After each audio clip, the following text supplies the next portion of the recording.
Mesdames, Messieurs, peuple congolais, le président de la Cour constitutionnelle, Iloki, c'est un couillou, le Wado, la tribu voisine de Makwa.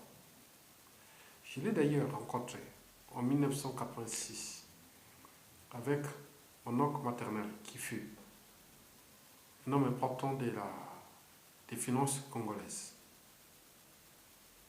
Mais il y a aussi des Zadoki, Makwa. Je pense que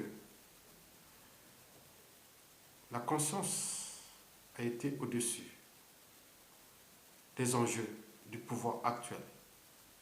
C'est les raisons pour lesquelles ils ont validé la candidature du général Jean-Marie Michel Mokoko.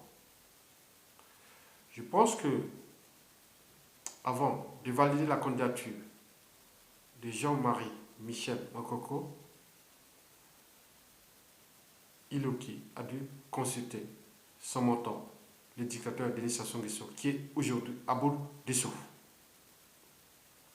L'enjeu n'est pas la survie du régime, qui est d'ailleurs à bout de souffle. L'enjeu est d'abord de respecter le cycle des droits. Parce que Iloki a fait ses études de droit. Comme mon oncle parlait d'Iloki, j'étais là. C'est lui d'ailleurs, même si j'étais scientifique à la faculté des sciences, l'université Marine Wabi, avant d'aller enseigner au lycée et venir en France, et jusqu'à nos jours. C'est lui qui m'a appris à comprendre le droit, le cycle du droit. Donc, Iloki ne pouvait pas trahir l'esprit du droit. Donc, l'enjeu n'est pas la survie du régime Denis Sassou Nguesso, c'est simplement respecter le cycle du droit, le droit des institutions. La Constitution, elle est impersonnelle. Bien sûr que on ne sait pas par quelle Constitution a-t-il ou quelle Constitution Iloki, le président de la Cour constitutionnelle, a-t-il appliqué le cycle du droit? Est-ce qu'avec celle du 20 janvier 2002, où Sassou Nguesso ne pouvait pas être candidat, ou avec celle du 20 ou du 6 novembre 2015, qui fut à 100% éjecté par le peuple. Voilà. Donc, nous avons 8 candidats, plus un candidat illégal, c'est-à-dire Sassou Nguesso.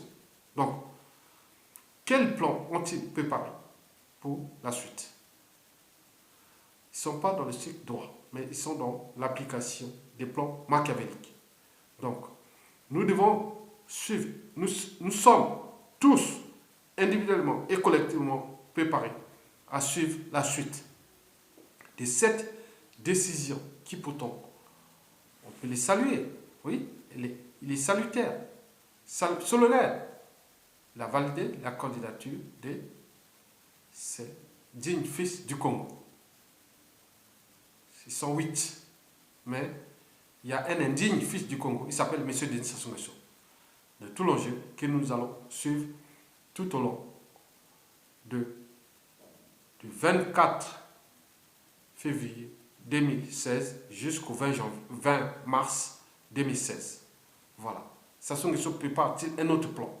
Merci beaucoup. C'est à nous de suivre.